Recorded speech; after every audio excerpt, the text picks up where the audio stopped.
eu tenho o prazer de voltar aqui para o segundo bloco da entrevista com a Michele, professora Michele. Já apresentei no primeiro bloco, mas novamente, professora da Unesc, ganhadora do prêmio, menção honrosa, tese, CAPES, História, né? Um título nobre, né, e importante para a carreira acadêmica, né, Michele? Ela já apresentou e ela fez uma tese magnífica na UDESC sobre História do Tempo Presente, sobre migrações em Santa Catarina, em Criciúma, sobre os ganeses. No primeiro bloco nós falamos sobre, né, aquela visão cartesiana do maior para o menor, né, migrações em nível mundial, no Brasil. Nesse bloco vamos falar sobre migrações em Criciúma, que foi especificamente a tese da Michele. É isso, Perfeito, Michele? é isso mesmo. Eu trabalhei com grupos de imigrantes ganeses aqui na cidade de Criciúma, né? Em 2014, a gente tem um aumento muito grande do fluxo de imigrantes, por conta da Copa do Mundo. Ganeses, só explicando, país Gana. Gana é um país da África Ocidental, é um país que foi colonizado pela colônia britânica, né? E é um país considerado um dos países economicamente mais ativos e mais estáveis da região do oeste africano, né? Da África Ocidental. Esse é Gana. Então, cuja capital é Ankara, né? Accra.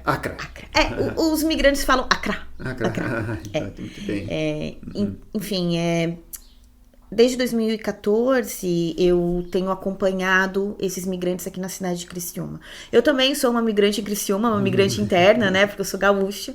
Eu morei um tempo em Florianópolis, depois eu vim para Criciúma, né? E uma coisa que me marcou logo da minha chegada em Criciúma foi aquilo que a gente identifica como mudança de paisagem urbana, né? Porque comecei a identificar uma série de pessoas com um traço diacrítico diferente. Pessoas negras no centro da cidade, vestindo roupas coloridas, né? Com roupas consideradas islâmicas, numa cidade no sul de Santa Catarina, que é Criciúma, né? E isso começou a me chamar a atenção. Não apenas isso, mas também o modo como esses sujeitos, né, essa migração nova estava sendo retratada nos jornais, nas rádios, né, os léxicos pejorativos que acabavam criando uma espécie de semântica do pânico na cidade, né, como por exemplo, africanos invadem a cidade, né, migrantes espoliam o sistema, enfim. E essas coisas começaram a me chamar a atenção, também como uma migrante na cidade de Criciúma. Então, eu comecei a entrar em contato com esses sujeitos migrantes para entender como que uma cidade do tamanho de Criciúma, que fica no sul do Brasil, que nunca teve, historicamente, um fluxo migratório africano, né, para a cidade. A gente tem africanos de outras nacionalidades na cidade que vêm por convênios, né, como na nossa universidade. Sim. Em outra condição, né, vem em outra estudar, condição, vem convênio universitário, são né? Bem recebidos, né? Exatamente, que são os angolanos, né? Que geraram muita renda, né? Exatamente, cidade, né? Então, por isso que não causou tanta aversão, tanto espanto, assim, sim, foram bem acolhidos. Sim, e que tem no seu espaço de sociabilidade a universidade e seus entornos. Sim. Né?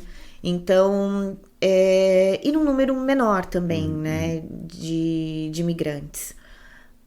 A partir de 2014, então, com a vinda desses ganeses, a paisagem urbana muda, os discursos começam a mudar, e eu vi crescer numa cidade que se dizia uma cidade das etnias, uma cidade que cresceu com o discurso da migração italiana, né? Que tem parque das etnias, festa das etnias, enfim, a presença e o discurso contrário às migrações, né? O novo sujeito imigrante é um sujeito perigoso, é um fruto de uma crise, é um sujeito que assusta, esse novo sujeito não é um pioneiro, não é um trabalhador, mas alguém que ninguém sabe por que está aqui. Né? Esse discurso me chamou a atenção e foi o que me impulsionou a pesquisar sobre a cidade de Criciúma, no primeiro momento, depois sobre os migrantes. E aí eu comecei a entrar em contato com eles. Como é que foi esse contato? Foi difícil. Nós que trabalhamos com história oral, a gente sabe que é muito difícil fazer uma entrevista com um sujeito que está numa situação que é uma situação de vulnerabilidade social, né? Esses migrantes que chegaram em Criciúma, eles chegam indocumentados no primeiro momento, depois eles buscam o Instituto do Refúgio, mas eles acabam permanecendo por conta do visto de trabalho do CENIG, né? Porque eles não se enquadram como refugiados, não há guerra em Gana, não há nenhuma disputa oficialmente étnica, religiosa, né? Apesar de termos outras formas de disputas e outras formas de tensões, não há uma guerra religiosa, não há graves perseguições, né? E nenhum atentado aos direitos humanos nesse sentido, né? De forma constante. Então, esses sujeitos que migraram, eles migram por fatores econômicos, o que não enquadra eles no Instituto do Refúgio. Né? Migram por fatores econômicos. Assim como os haitianos migraram por fatores climáticos, né? Pelo terremoto 2010. E também não são enquadrados no Instituto do Refúgio. Eles vão receber aqui do Brasil, do Lula, vão receber um visto humanitário, né, do Brasil, e não um visto de refúgio, né, de refugiados. No caso dos migrantes ganeses, nem visto humanitário, nada, né, é visto de trabalho que eles têm. Então, eles até pedem o Instituto do Refúgio, vão para o CONARE, enquanto eles esperam para conseguir o trabalho, fazem o seu CPF, fazem a sua documentação, eles ficam com uma carteirinha, né, esperando isso, provisória. Eu não li a tua tese, mas eu li o artigo que tu enviaste para mim. Ah, sim. A gente faz um zongo aqui. Eu queria entrar especificamente, né, nesse teu achado, nesse estudo que tu fizeste, né, e explicar o que é para nós zongos achantes, né, essa divisão que tem em Gana, né, entre os islamizados, né, os de fora, os nativos, parece que eu vou reproduzir aqui, né? Sim. Gostei muito do artigo, aprendi bastante. Que bom, fico muito contente, professor. Professor que foi uma referência para mim na graduação, né, porque eu estudei o seu livro aqui, ó, Formação Econômica de Santa Catarina, em História de Santa Catarina. Então, que bom que o professor leu o meu artigo e gostou. Claro, gostei, sim, claro. Então, mas como é que... Olha o título, eu achei muito interessante. A gente faz um zongo aqui. Isso. Na verdade, é a última frase do artigo, que é a entrevista. Eu acho legal quando uma entrevista pega uma frase que ela é síntese do movimento, né? Isso. Como é que foi isso? O termo zongo eu utilizo de duas formas, porque é o que a gente chama de uma atribuição êmica dos sujeitos, ou seja, eles se auto-intitulam zongos. E vem de uma região que também se chama zongo. Então, há essa dupla característica, né? O que são os zongos, né? Os migrantes que estão aqui na cidade são identificados por nós, brasileiros, né, como africanos, como negros, e quando a gente sabe a nacionalidade, como ganeses. Isso é aquilo que a gente chama de uma identidade ética, né? A gente atribui a esses sujeitos. No entanto, esses sujeitos, eles têm outras formas de autoatribuição de identidade. Eles se auto-intitulam e se identificam etnicamente em grupos, né, étnicos diferentes, a partir de outros traços diacríticos, a partir de outras questões. No caso dos ganeses, existem 11 etnias, grupos étnicos que são oficiais. E é um país pequeno, né? Não, nós não tem só esses 11. Esses 11 são considerados autóctones, ou seja, 11 oficiais, 11 etnias diferentes que, historicamente, são considerados de origem da região onde hoje é Gana. E as outras etnias, que somam mais ou menos 56. São 56 etnias, né? As outras etnias, elas não são consideradas autóctones, elas são consideradas de outra origem, alóctones, né? De outras regiões e que, num passado muito distante, migraram para a região onde hoje é Gana. Há muitas e muitas e muitas gerações, né? Séculos e séculos e séculos. Mas mesmo assim, não são considerados num sentido muito subjetivo, né? Entre os sujeitos, eles têm as 11 etnias que são consideradas oficialmente ganesas, e aquelas que são consideradas advindas de migrantes. Entre esses grupos que são migrantes, há um preconceito muito grande. Na verdade, entre os grupos que são etnicamente autóctones, é um preconceito muito grande com os grupos que são alóctones. A ponto de, em muitas regiões de Gana, a gente ter bairros segregados, multiétnicos, de diversas etnias diferentes, aonde esses sujeitos moram, residem. E esses bairros segregados, eles têm uma característica específica, que é reunir migrantes de diversas etnias, mas que falam uma língua islamizada, que é o Hausa. E a maioria desses sujeitos são islã. São muçulmanos. Então, são considerados bairros de muçulmanos, de diversas etnias, falantes de Hausa, e que ficam na periferia de todas as grandes cidades de Gana. Esses bairros são chamados zongos. Então, os zongos são esses bairros. Os zongos são esses bairros. Mas as pessoas que moram no zongo também se dizem zongos. Eu sou o zongo. Eu sou o zongo.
E aqui em Criciúma foram criados zongos. Como que eu cheguei nessa conclusão?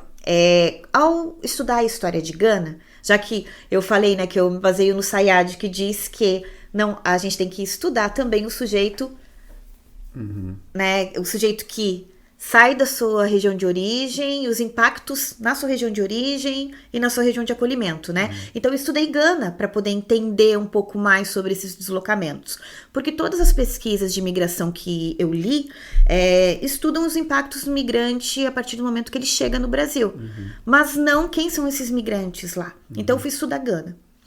E ao estudar Gana eu percebi que Gana é um país majoritariamente cristão. Sim. Os muçulmanos são 19%. É pouquíssimo, né? Se pensar em outros países que fazem fronteiras, que têm até 96% de população muçulmana. Os muçulmanos são a minoria. Só que quando eu fiz as minhas entrevistas e comecei a pesquisar os migrantes em Criciúma, é a maioria. Em Criciúma é a maioria.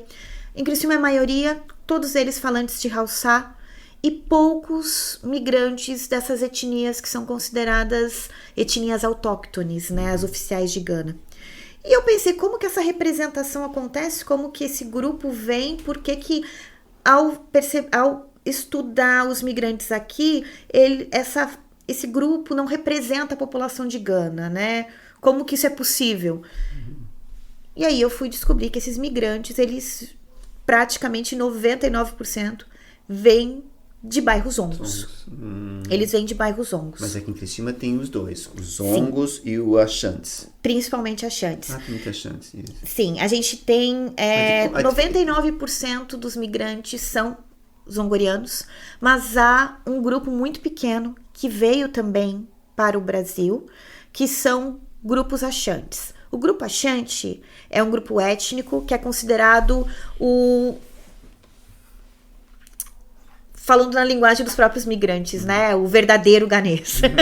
Porque faz parte de um grande império, que é o Império Achante, que ficava na Costa do Ouro, que é essa região que depois vai se transformar em Gana. Então, temos essa divisão também aqui, na Sim. Próspera e no Isso. Pinheirinho. Como é que funciona isso? Eu identifiquei nas minhas pesquisas que muçulmanos se localizavam na região do Pinheirinho e cristãos na região da Próspera. Num primeiro momento, nas minhas pesquisas, eu pensei, bom, cristãos e muçulmanos devem ter tensões e por isso que moram em bairros separados.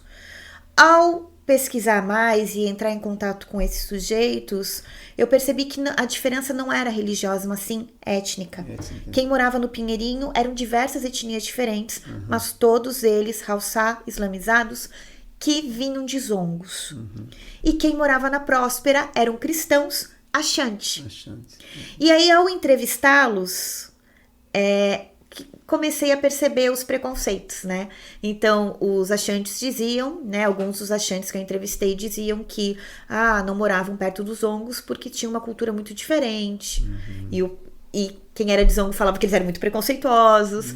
Então, o que eu percebi é que se criou em Criciúma aquilo que eu vou chamar de espaços tensionados da diferença, espaços de sociabilidade. Uma mini Gana. Uma mini Gana. A gente tem um espaço translocal, a gente vê uma continuidade, é claro, com diferença, sim, claro, né?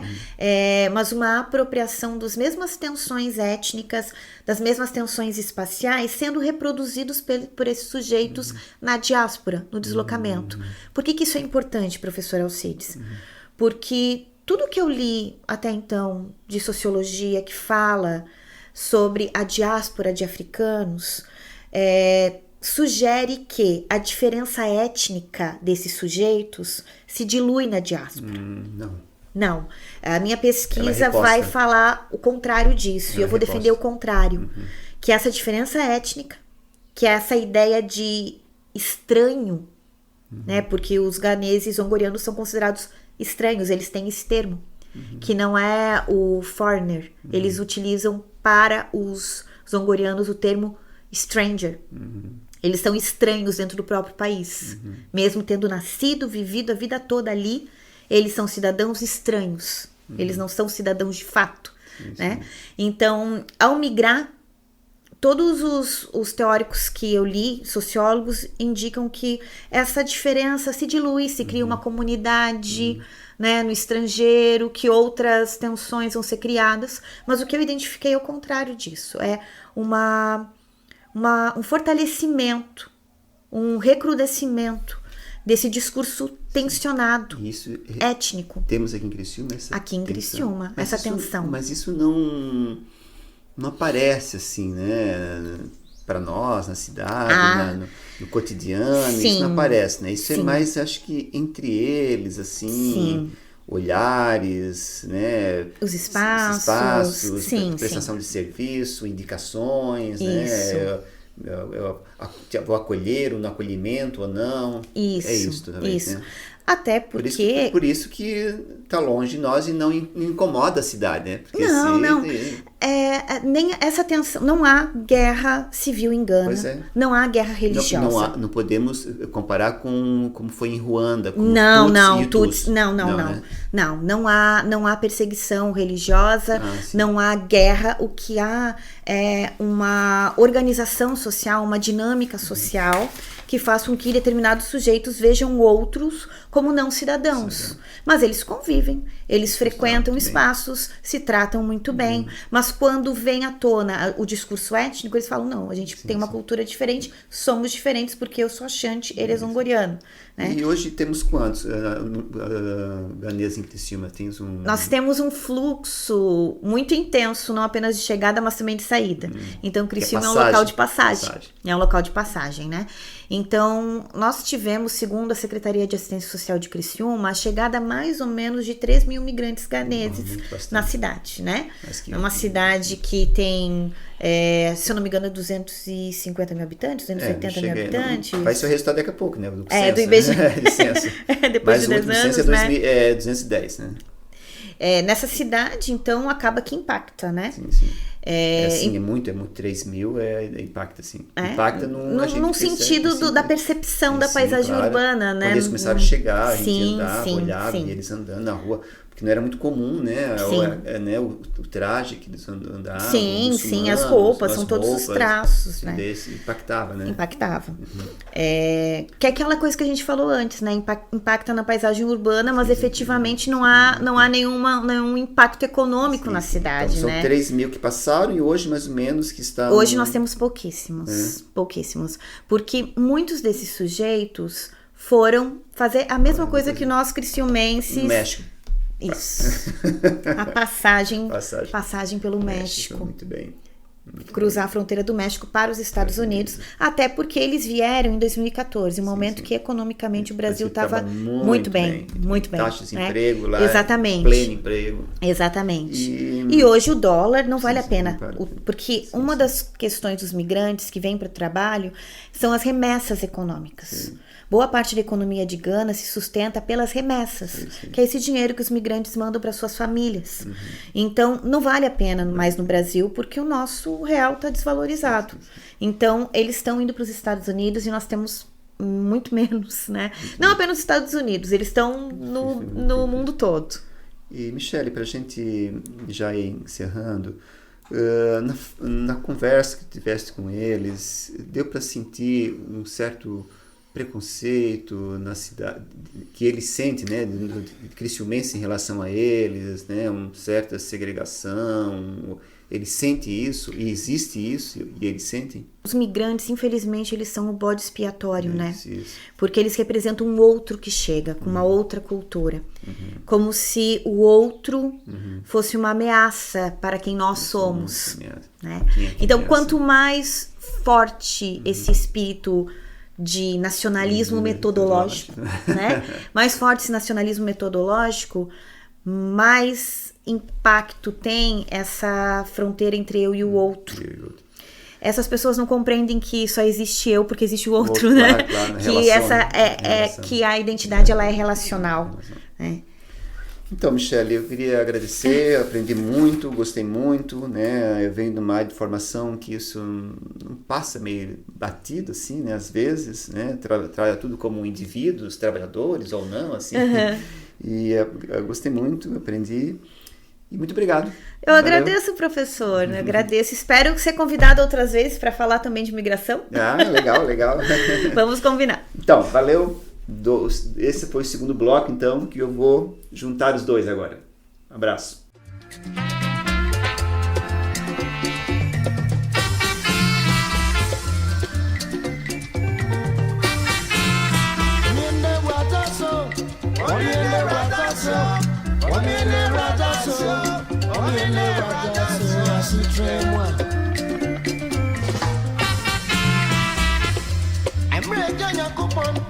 Ọbọ so na sase no, ọbọ onipa da si ni, mo frɛ na Adam.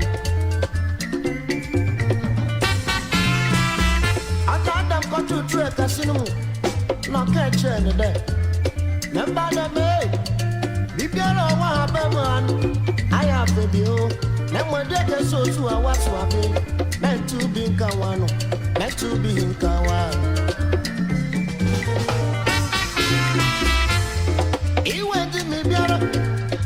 Sejo nyame de mejo nyame ebrade tina bomba kuti samotu menu amu ndama belu moso no hwehwe mezo kra